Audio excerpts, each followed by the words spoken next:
Morning. Morning. Lorraine's off to bed by the looks of it.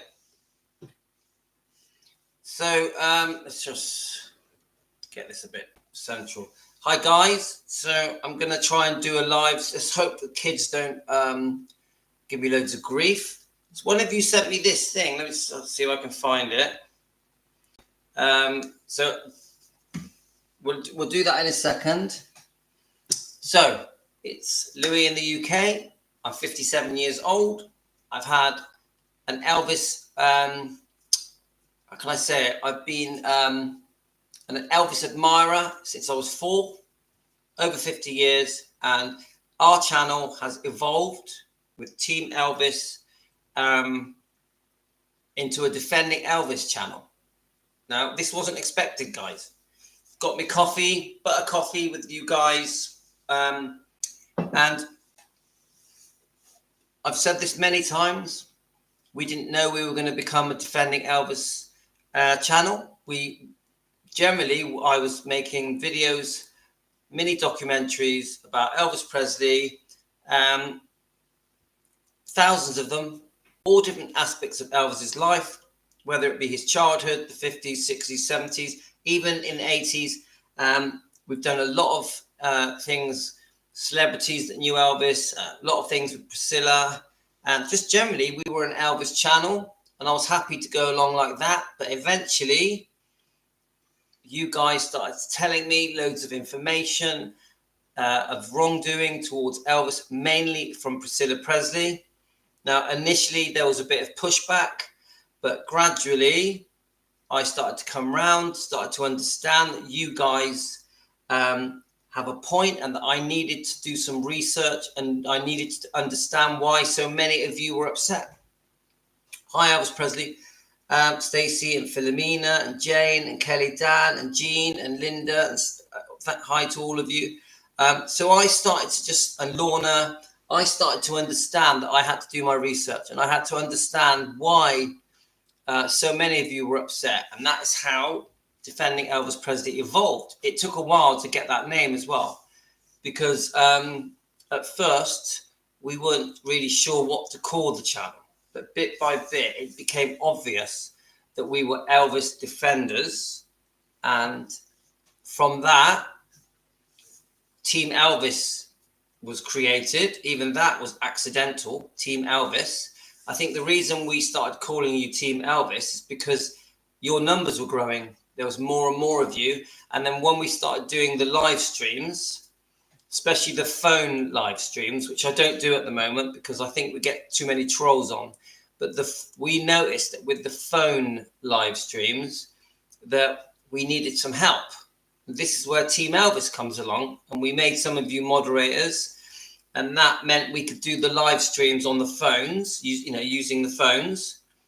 And then you guys as Team Elvis were jumping in, and you were helping out, you were giving people advice.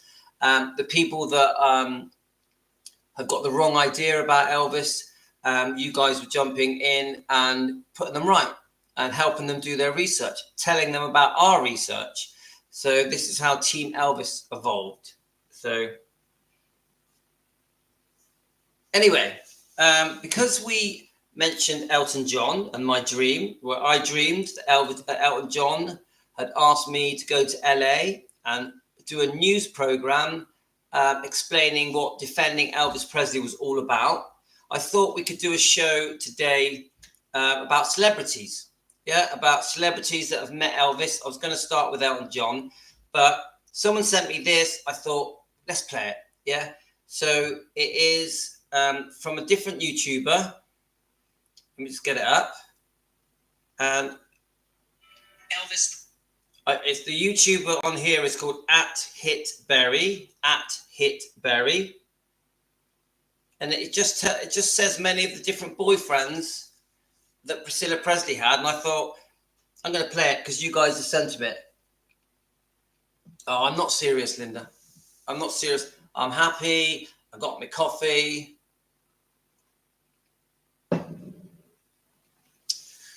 So come on, Elton John is my friend. He's invited me to LA to do an interview about Defending Elvis Presley. I'll see you soon, Elton.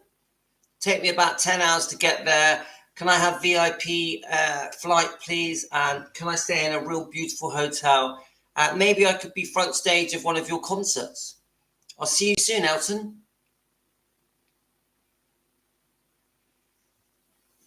Right, okay, let's do this.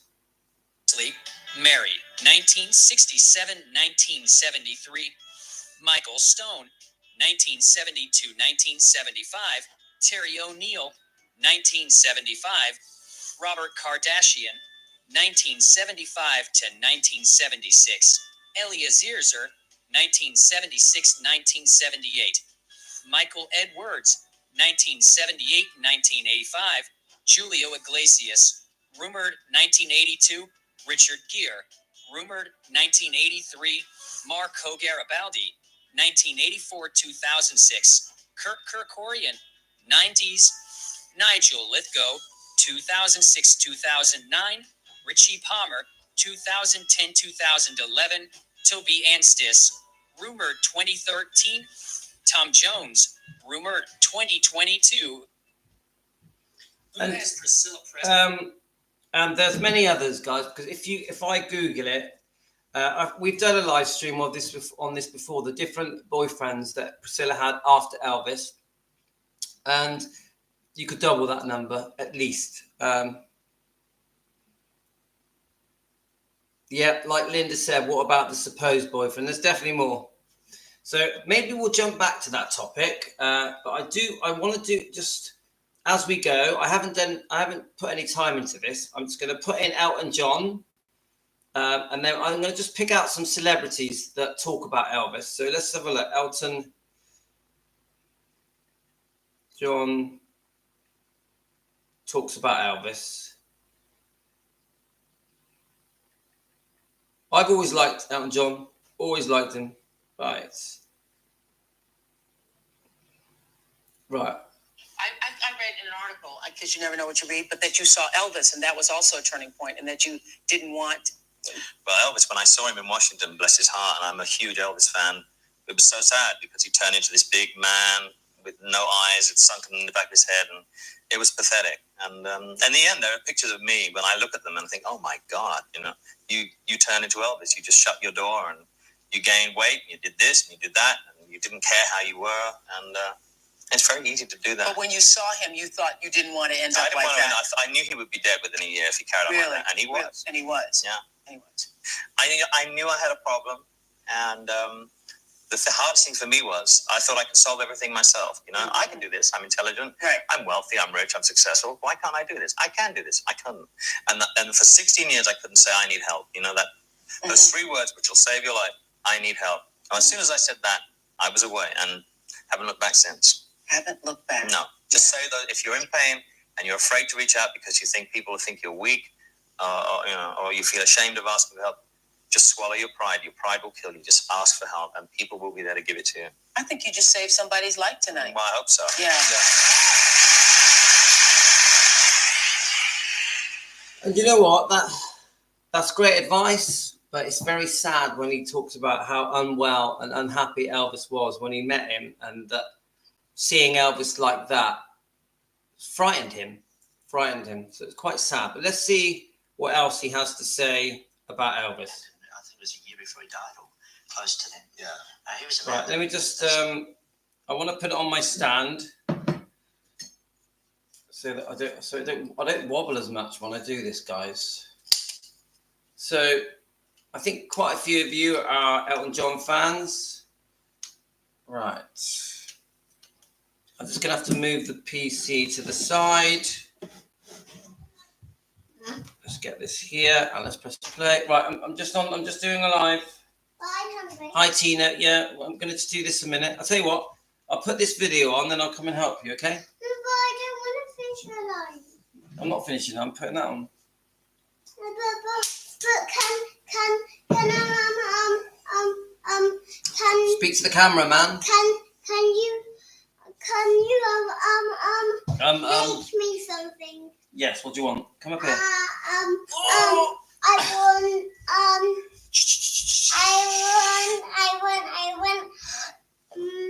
I want. You David. Mum's going to get it for you. I want. Look here. I want. He doesn't know what he wants. I want a chocolate fruit sandwich. Right, we don't have chocolate spread sandwiches. Right, I'm going to put a video on to play, and then hang on. I'll put something on, and then I'll come back. Let's have a look. There's not an article you've heard. I'll turn your Right, let's get this loud. on its head. But that was not really the man you met, was it? No, I mean, Elvis Presley changed everyone's life. I mean, there would be no Beatles, there would be no Hendrix, there would be no Dylan. I mean, he just was the man that changed music, without question. When they had a Rolling Stone poll, he was the most influential people in rock and roll. I think the Beatles were number one. And I just said, you know what? No, Elvis was number one. Without Elvis, groups would never have picked up guitars. I know he was influenced and drew his influence from gospel and blues and country music and black soul music, whatever. But he was the king, and he was the one that started it all. And so when I first saw him, I was a little boy in a barber shop in Pinner Green. And I looked at an old Life magazine, and there was a picture of him. And I thought it was from Mars or something. And then that weekend, my mum came home with Heartbreak Hotel, and that changed my life. I saw him in Las Vegas, and he was fantastic at the Hilton. But the only time I ever met him was very briefly before he went on stage in Washington, D.C., a year before he died, and it was very sad. And but even though it was very sad, even on stage, my mum was with me. My mum said, well, he's not going to be alive much longer, is he? It's typical. But she was sad. She was really sad, because even that was her idol, and my idol. And but even though he went through the motions and was not really there at the scene at the end of that concert, there were still flashes of brilliance, even though he was hugely overweight, and just mostly when he actually sung a couple of lines, it was magical. You don't lose that magic, no matter how fucked up you are. You know, you just, if you're brilliant, snatches of that brilliance will come through. Did you see him as a measure of what you didn't want to become? Well, at that time, I wasn't going to be like that. But then, of course, I did go through the drug stages, and So yeah, he's more or less saying the same thing. Yes, my lovely Tina. 1 second. Mummy's not let me have a sandwich. What sandwich do you want? Hang on. I want a butter Right, let me just put this on a minute. One butter sandwich. Yeah, that's fine. Let's see what. Big man, Do you like it? no eyes, Right, there you go. in the back of his head. it was pathetic. And In all fairness, that was probably an accurate description of Elvis at that time. Now, we all know that Elvis's appearance could change from day to day. The next day, he may have dropped a few pounds of water, been on a little less medication, and would have looked a lot better, just like we know he did back in maybe March and April. He gave great performances. I was able to find some footage of Elvis from this concert, and seems to back up what Elton had to say about the event.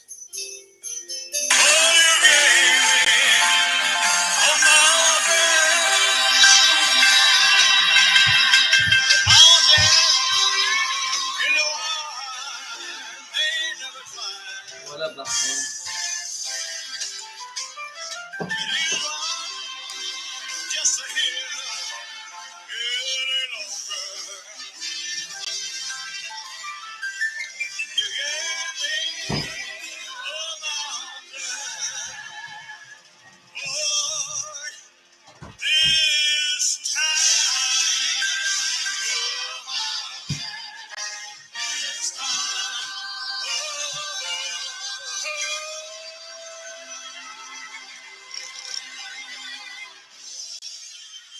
Oh, I love that. Come on, we all love that, don't we? So let's see if we can find some other celebrities that met Elvis. Now, I'll be honest with you, the Elton John stuff, bit sad really, isn't it? Because it just keeps reminding us of how unwell he was a year before he died. So not the most uplifting clips, I would say. So let me just check your comments. Yeah, come on, we love gospel music. I love gospel music. I wish I could play it, but YouTube don't let me do it. Right, celebrity. We're just going to type in celebrities that met Elvis. Actually, one of my favourite was Neil Diamond. Let me find him. Neil Diamond. Any of you love Neil Diamond? Let's see if I can. I'm gonna see if I can find an old Neil Diamond from the 1970s. Let's see if we can look at Neil Diamond, how he looked in the 70s. Here is Neil Diamond. Right, I want to get a song that I like.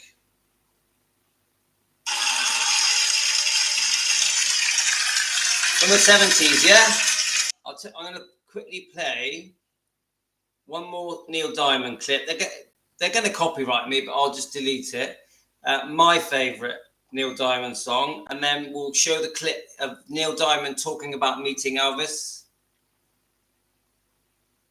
My favourite Neil Diamond song. Are you ready, guys? Can any of you guess it? Can any of you guess my favourite Neil Diamond song?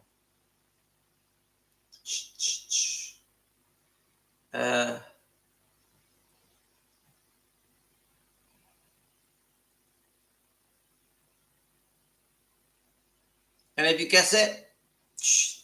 Everyone likes that one, Kelly Dan. Everyone loves that. And it shows him in the Kurt Russell movie. Doesn't he sing it to his daughter in the Kurt Russell movie? I think Elvis did in real life sing that to his daughter, and we know that he sang it as well. Right, are you ready? Love on the rocks. Can any of you guess it? And he was famous for this song. Let's see if I can find it.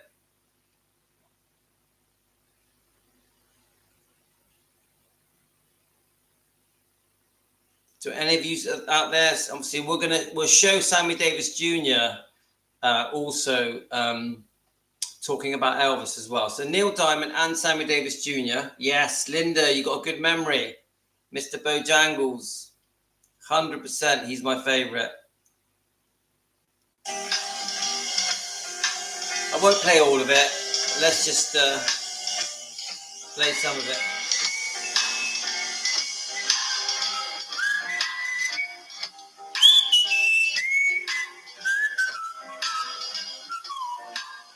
I knew a man, Bojangles, and he danced for you. In worn out shoes, with silver hair, a ragged shirt, and baggy pants. He would do the old soft shoe. He could jump so high, jump so high. Then he would lightly touch down. I met him in a cell in New Orleans. I was. Well, I was down and out. He looked to me to be the very eyes of age. As he spoke right out, talked of life. Lord, that man talked of life. Laughed, slapped his leg a step.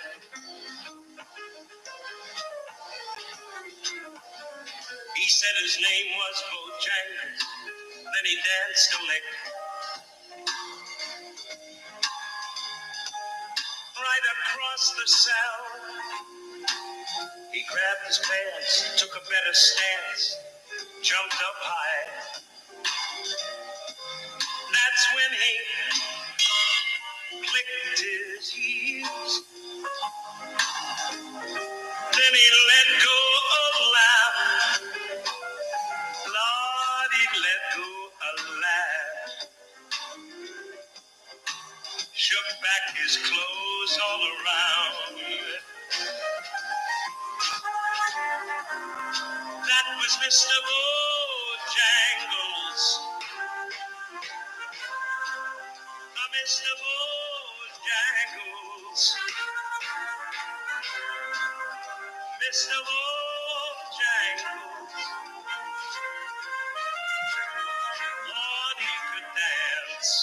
Love it. Love it. That stirs something in me, that song. It's just something about Mr. Bojangles and Neil Diamond's Love on the Rocks. Right, let's see if we can get Neil Diamond and Sammy Davis Jr. talking about Elvis. Bye, is it Kelly Dan that was going? See you, Kelly Dan. You take care. Neil, let's have a look. Neil Diamond talks about Elvis. I know he does because I've done a few videos on this. Let's see if we can get him talking about Elvis. Right, are we ready, guys?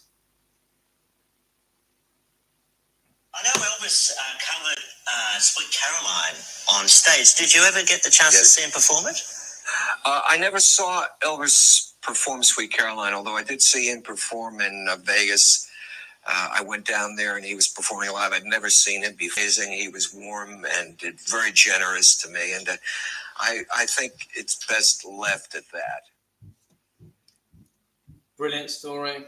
Brilliant story. And says so much about Elvis, just how understanding he was. And just, let's just do one more here. At one stage in your life, you lived next door to Elvis Presley. And did your kids sort of play with Lisa Marie?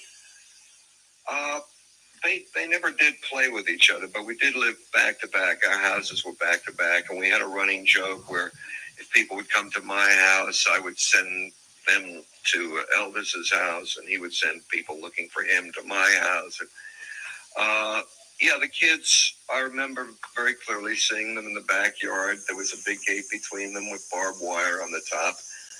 And Lisa Marie had her bodyguard, and Jesse had his bodyguard, and they were playing with each other through this fence. It was kind of sad. But they've both grown up, and I know Jesse. I haven't seen Lisa Marie since she was a little girl, but Jesse's wonderful. He's a great kid. He somehow survived all the insanity here in Hollywood.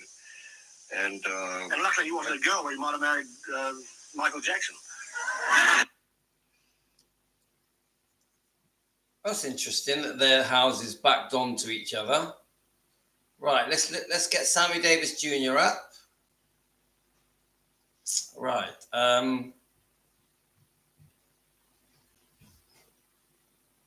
Let's see what he's got to say. I actually did quite a few videos on this. Should we first? Let's show the clip first.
Love that.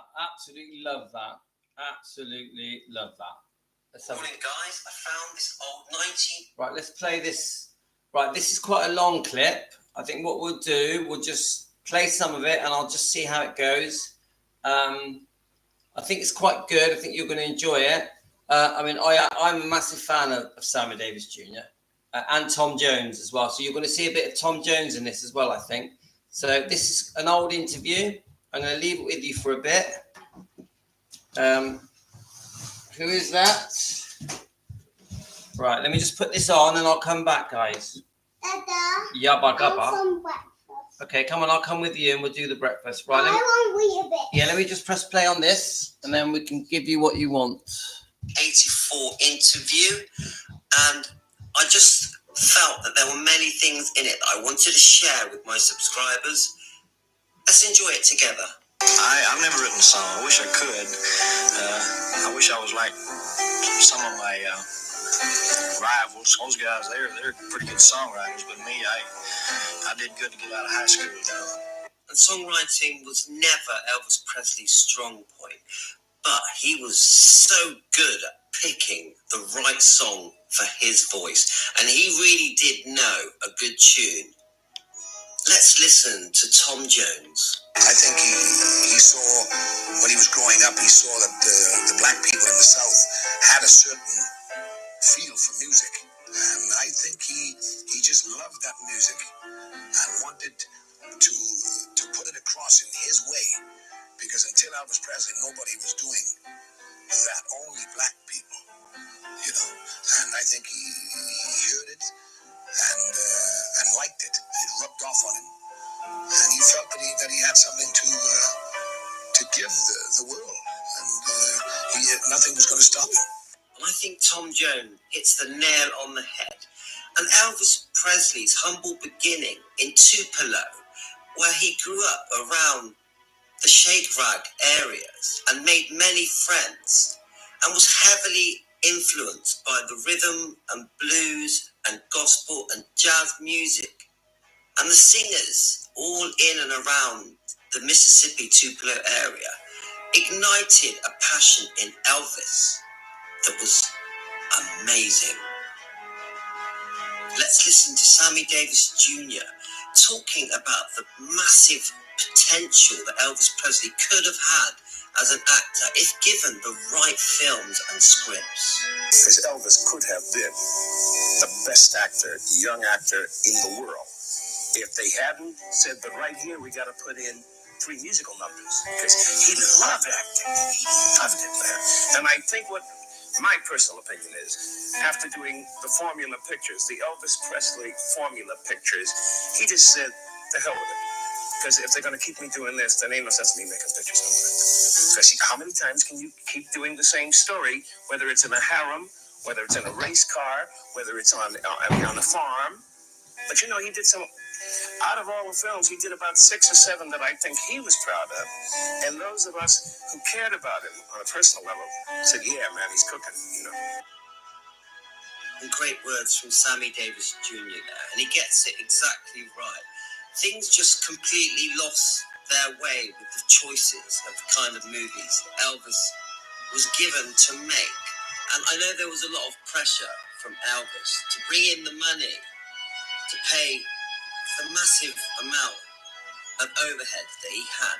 But this, unfortunately, which actually makes me feel very sad, was a massive mistake in Elvis's life and would affect him till the day he died. And this short clip with Hal Wallace talking about Elvis, to me, shows just how wrong Hal Wallace was and what a missed opportunity he had in Elvis that he literally threw away.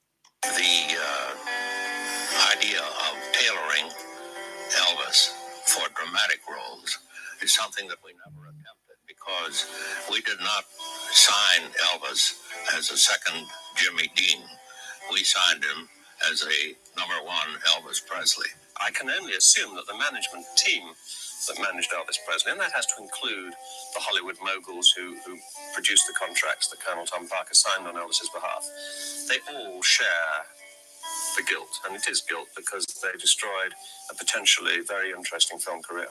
And here's a younger looking Marty Lacker sharing his experience about Elvis when he first went to Las Vegas and how things went on to become. First time Elvis came to Las Vegas was in 1956, and he bombed, mainly because there was an older crowd, and back then they just didn't understand his music and they thought he was vulgar. But then when he came back in 1969, he took this town by storm. Elvis really didn't have a lot of close friends as far as other entertainers were concerned. There were some that he really liked and admired, some who he talked to, Sammy Davis, Tom Jones. Elvis loved performing on stage to a live audience and seeing their reaction to him, and had really missed being on stage. Here's Tom Jones and Sammy Davis Jr. talking about it. Elvis came to see me in the Flamingo in '68, and he said at that time that he wanted to come back on stage because that's all he felt. He felt that he was an entertainer, a live entertainer, and that was the most important thing to him. And it's the same thing to me. He said, but when I get on the stage, he said, that's my world. I said, tell me about it. I said, that's what makes me exist. No matter what the problems are before you go on stage, when you get on that stage, and that's what he had. Call it charisma, call it point of view, call it whatever you will, but he had that. And you could see him when he was on that stage working, you know, and everybody's doing this and being afraid that someone's going to come on the stage and the security and everything else. He was out there just doing his thing and making them and having fun with whoever's sitting ringside. And that was his thing, have fun, you know. Sammy Davis Jr. gets this so right. Elvis just loved to perform. He was in his element when he performed. He was on fire. It was like lightning striking.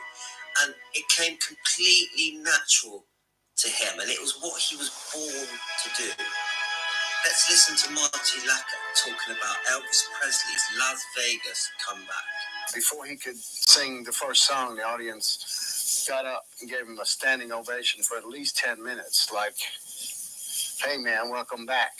If you do something in Las Vegas, if something happens on stage in Las Vegas, the media picks up on it. As if you're on the road somewhere and something happens, you know, if you split your pants or you forget words or you fall down or, you know, something happens. A lot of the times it's missed. But in Vegas, it's picked up on. So all those things, there's pressure in Vegas. And if you do well in Vegas, people know about it. And I think that's true to this day. Only the real megastars managed to make it big in Vegas. And I think Elvis set a precedent in Las Vegas. And Vegas, when Elvis was there, would just come alive. It felt completely different. Vegas, when Elvis was performing, the whole of Vegas was electric.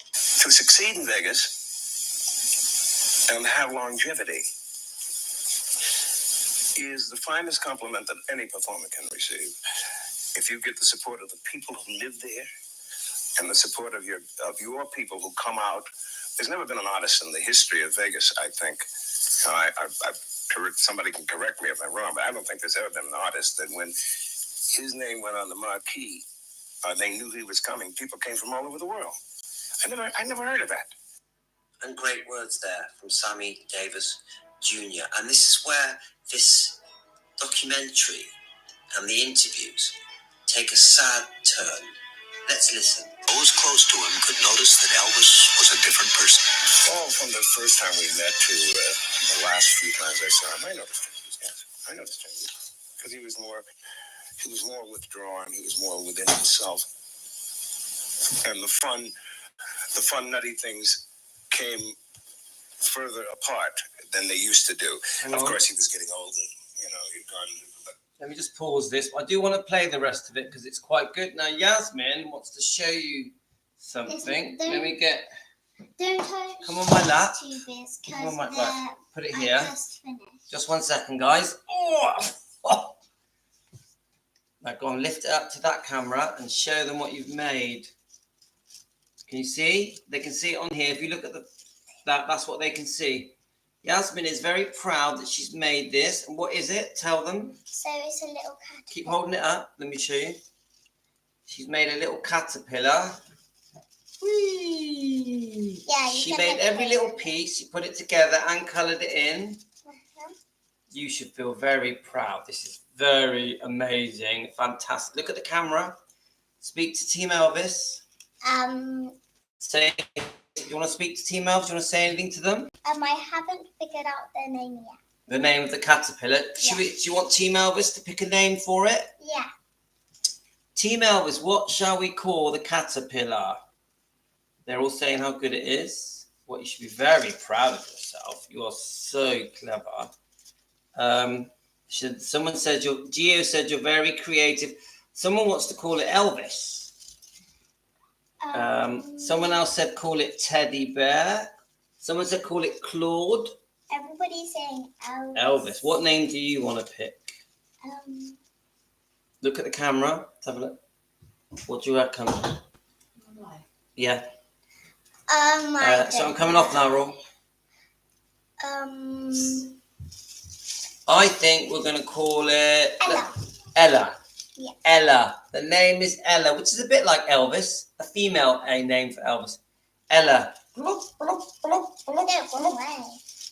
it the right way then. Ella. Inchworm. Inchworm. Does anyone know that? Do you remember the Hans Christian Andersen? 2 and 2 is 4. 4 and 4 is 8. Do you remember it? Yeah. There once was an ugly duckling. Right. Oh, my God. Right, I nearly dropped you then. That was fun. All right, bye. Say goodbye. Bye-bye. Hans Christian Andersen. Right, let's have a go. She's so sweet. So sweet. And those things affect you. And Right, let's have a look. There's not a performer alive that doesn't doubt himself at a point. I could see that the camp wasn't the same, because every time I'd been with him before,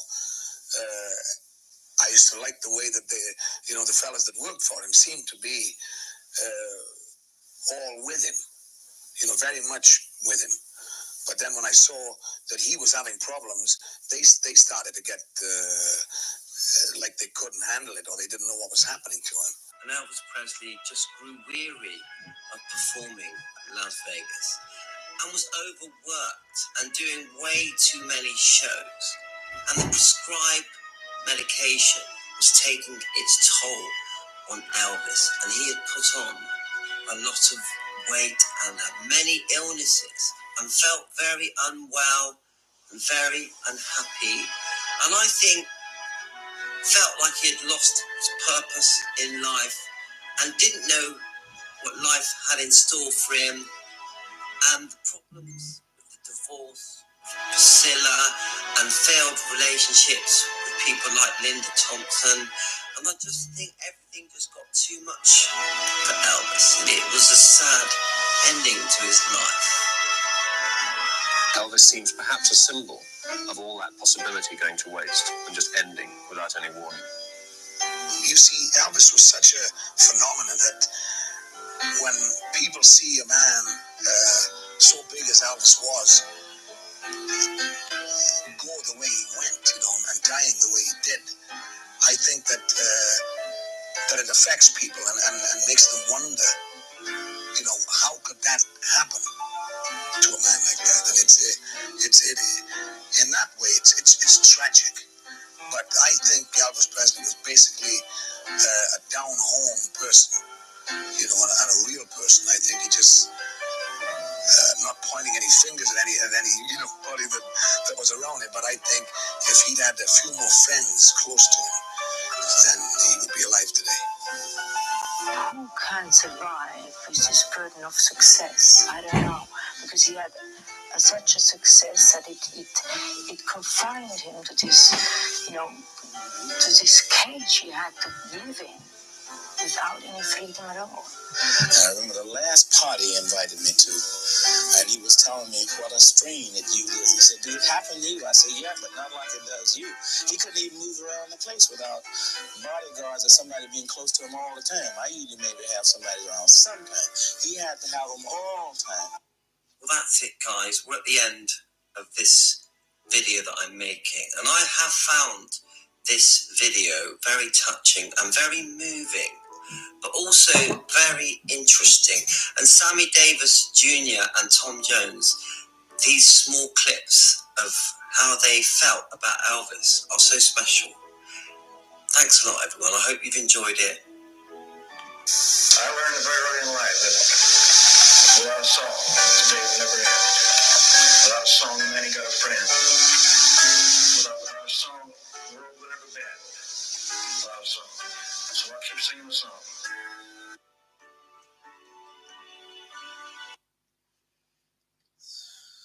Right. I'll turn the light on, but I remember making that video. It took me ages to put it together, finding all the different clips, adding my voice and that. And I tell you what, it's so touching. And I haven't watched that for about a year. I'm just so pleased that we've played it now, because there's so many different parts of that video that I think move you, get you here. So anyway, let's carry on a bit longer. We've got another 10 minutes. Let's still try and find some old clips. People talking about Elvis that had met him. Right, let's go. Let's get the volume up. I didn't say to be cute. Right, do any of you remember Jerry Reed? We all loved Jerry Reed, didn't we? He was a brilliant actor and a good friend of Elvis. Let's listen to this. Right, so it's a very short clip. I might have to play it twice. First time. And I said it, I didn't say it to be cute. I said it because I was blown away. I'd never seen a dude that good looking. He was one of the best looking dudes, wasn't he? Mm-hmm, sure was. I mean, baby, when I walked in and saw it, there it was. You know, I ain't no fool. I said, damn, you ain't the best looking thing I ever seen. I wish I was a girl right now, Elvis. It's true, though. The best looking dude he's ever seen. So true. Right, let's... A little birdie told me that when you were a little girl, you actually met Elvis? Yeah. Do you remember that? Do you remember? It wasn't actually, you don't really meet Elvis. You actually just look at Elvis. Okay? My mother sang with Elvis for years. Yeah. She and her group, they were called the Sweet Inspirations. Yeah. They also sang for Aretha for many, many years. On most of the, in the 60s, they were on all of Aretha songs. Well, Elvis took a liking to them, and my mom sang with him for many years. They were very close. I just remember at one point being in a room, and we were all in this room, my mother and the singers, and we, the usually backstage kind of thing. And he just walks in the room with his mink on, with his glasses on. And he just walks in, he says something, and everybody just, you don't say anything, you just look. It was just one of those moments I won't forget as a kid. It wasn't like, hi, Mr. Elvis, nice to meet you. You didn't do that. You just sat back and just looked at him. It was amazing to look at. Yeah. Just amazing. Wow. And just to be in his presence was awesome. Love it. And we miss her as well, don't we? Whitney Houston. So sad how things ended with Whitney's. But yes, Jerry Reed, love him. Whitney Houston, love her. And that someone's just mentioned Frank here. So Frank tried to help Elvis. And I heard about this. And I heard that Frank Sinatra would phone Elvis in the hospital and try and give him advice. So let's see who else we got here then. We can. Do we have any favourites that met Elvis? As many times as we've talked on television and had interview situations, I've never asked you about Elvis. What you want to know? When did that all start? When did the whole love for Elvis begin? He teases me about Elvis all the time. But never on the air. No, he says, like, if Elvis was alive now, he said, man, you wouldn't even hang out with Elvis. I said, yes, I would. He said, man, Elvis would be in the lobby of your house, like, say, man, is it there? And I'd be in the room. Hey, what's going on, man? He told me to come over. Oh, I know what's going on. All right. But when I was a kid, see, Elvis Presley to me, it's his presence, I think it is. I don't think anyone in this business has had as much presence as Elvis. I don't think anyone's had as strong a presence. I think there have been entertainers. I think Michael Jackson's the only entertainer who's ever been more famous than him. But I think Elvis has more presence. Like when Elvis walked in the room, everybody just looked at Elvis. You know, when he was on the screen, you looked at Elvis. He just had this thing about him. And he was going through all this stuff with drugs and all this craziness. But on screen and on stage, he always looked like he was in control. you know, and that's amazing because it was this war going on inside this guy, and I'm just fascinated with it, you know. Do you see similarities in Elvis and Eddie?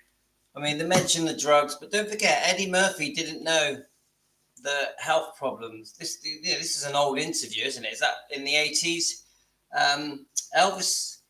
Eddie Murphy wouldn't have known Elvis's chronic health problems. We know, we've discussed it so many times, but the way he talks about Elvis, I love. He basically says that the presence Elvis had when he walked into a room, when he came on screen, that no one has ever done that. No one has ever had that.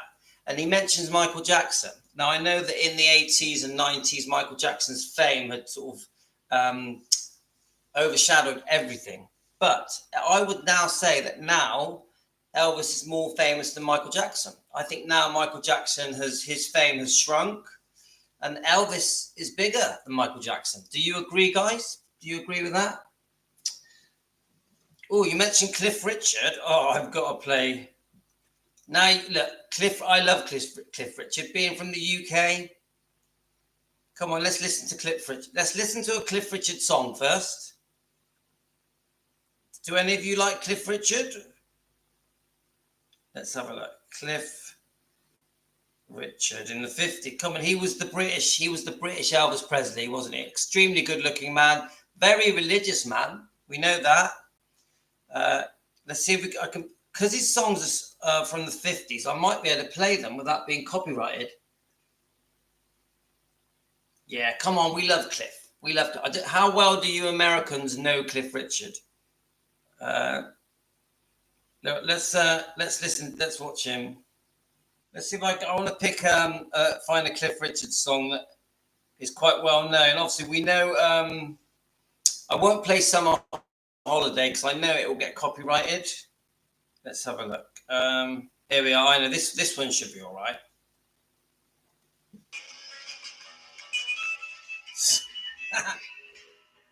Well, no offense, Cliff Richard, but you don't move like Elvis. Oh, it makes me laugh the way he tries to go. Obviously, he's mimicking Elvis, isn't he? So he's doing the broody, like sticking his lips out, like "Come on, everybody." But in the 1950s, in the UK, that was our Elvis. And I know that there's an interview where he tried to meet Elvis, and he went to Elvis's home in Germany, didn't he? And I wonder if we can find that. Let's just see if we can find that, because Cliff Neely meets Elvis. Do any of you know that story? Where they were going past his house, so they decided they were going to knock on his door and see if he was home. Let's see if we can find it. It's quite an interesting little clip, actually. Let's just see if it's going to come up. Right, here we go. So obviously that's him knocking on the door. Let's see if we can get him talking about it.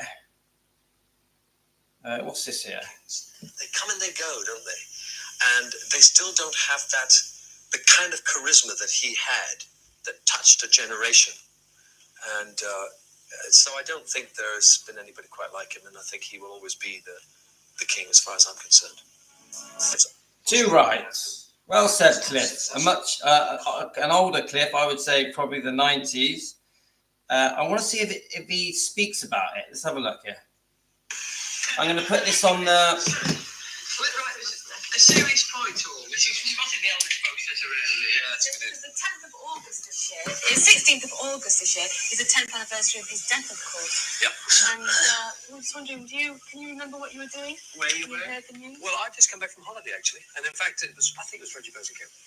He actually said that Elvis had died, and we all stopped doing what we were doing and thought, this is impossible. And then the phone rang next to him, and he said, oh, sorry, I made a mistake. He's not dead. Yeah. Elvis, get well soon. So I went to bed that night thinking, it was all a terrible hoax. It was a great. Well, I was at home, received a call to say that he died, and basically it was on the cards, really, wasn't it? So it was, yes. Yeah, he was going down the... Where were you, Alvin? Well, it was August, the holiday. I mean, I was on holiday as well. And it was on a balcony in a little sort of in Greece, and there was a Greek family next door with a black and white telly on out at night. And I heard all these Elvis songs, and so I'm leaning over the balcony looking, thinking, oh, it's all right. I'm going to like this tune. Yeah. Thinking it's just a Elvis tribute film. Mm-hmm. And it wasn't until the next morning somebody said to me that No, I was on holiday too. Where were you? Do you remember? Yeah, south of France. I was in the Isle of Man, and I thought it was Elvis Costello that died, which genuinely. Oh, Elvis Costello. Yeah, genuinely, and I was very upset. But Oh, the double act, I know. but I mean, Elvis is very important to all three of you very early in your careers. I mean, how did you feel about his death? Do you remember your first impressions of Elvis? Well, I mean, to just go to death for a minute, I felt when he died that we'd lost, it's like the figurehead for rock and roll. He was like the prototype for all of us. You know, before him, there was Frank Sinatra and Bing Crosby. It was a different approach to being a pop singer. Elvis became a kind of, he was like a proud boat. I felt we kind of lost the sort of figurehead. The rebel. Yes, but it was there was a demeanour about one that you had to have to be a rock and roll singer. You had a curl lip and you wore the hair a particular way. And in fact, someone said to me when they first saw me in Espresso Bongo, they said there was a physical resemblance. And I think we all of us, I don't know, I can't speak for the others, but for me, I feel if there hadn't been an Elvis, I could never have become Cliff Richard. I think we all take a bit from each other, you know. I'm sure Elvis did the More British actors than American. So do you guys know who Shakin' Stevens is? Do you know who Alvin Stardust is? Massive in the 70s and 80s. We love Cilla Black as well. I think we're going to have to do a part 2, aren't we, of celebrities that were in awe of Elvis. Well, Cilla Black says she went to every Elvis movie and couldn't name any of the female co-stars because she didn't pay them any attention. I love Cilla Black. Cilla Black is one of my favorites, definitely. Yes, I wish I could have met Elvis back then. Miranda, don't we all? Don't we all? Hi, Teresa. What sister I have left here with me calls every day and asks me what Elvis is doing today. Elvis will always be in our heart and soul. That is so true. So, guys, we've a bit of a mixed bag of stuff. No particular topic, really. Celebrities that knew Elvis. We played a few of our favorites like Sammy Davis Jr., Neil Diamond. We've had Tom Jones on, Cliff Richard, who I've always really liked Cliff Richard. So just an afternoon live stream. But the end thing is we're here for Elvis. We're here to defend Elvis. Defending Elvis Presley fans want the truth. And sometimes it's nice to just talk Elvis. Anything Elvis. We don't have to be serious all the time. You know, we can talk about defending Elvis and other things that come up. We're going to do thousands of live streams. So on this one today, we just had a bit of fun in the afternoon. In England, it is 4:05 p.m. in England. I'm guessing where you are, guys, it's still the morning, where most of you are. So I just think we've had a bit of fun. Yeah, Lorna, just being together, Team Elvis, together, having a chat, playing some videos, you guys talking to each other, which I love. You guys are all becoming close friends. We need a bit of that. We need a bit of bonding. And I think these kind of live streams, we bond. We get to know each other. We know each other's personalities. And we just are like a small family that is growing, still growing, and proud to love Elvis, proud to defend Elvis. So that's it, guys. Thank you. Yeah, even Yasmin and Tino had a little, had their sort of penny's worth. And I'm going to go off, sit with them now for a bit. I want to go for a walk as well. Just having quite a chilled day at home. My wife's off out later, so I'll probably come back and do one more live later. I haven't decided what about yet. I may pick a topic, or I may do a part 2 of celebrities meeting Elvis. So we'll see. We'll just see how it unfolds. Thanks, guys. We're going. Goodbye to everyone. So we've got Deborah and Stacey and Linda and Lorna and Miranda and Jane. We've got Gio. There's 31 of you watching. Please subscribe, guys. Please join us. Please become a member. If any of you want to become members, please like. And you are welcome to Team Elvis, guys. You are welcome to join Team Elvis and step in and start chatting with us. Make yourselves known. Let us know who you are, where you are, how long you've been a fan, and help help our family grow so we can defend Elvis Presley together. That's what this is all about. We want to grow more members, more subscribers, so that we can make a difference when it comes to defending Elvis Presley. Fans want the truth. Team Elvis, taking care of business. Love you guys. All the best to you. Take care, guys. Anyone I've missed, sending you love. Thanks, guys. Bye, Vibex. Bye, Chilling in Canada. And Linda, Teresa. Anyone that I've missed. Bye, Deborah. All the best to all of you. See you later on, guys.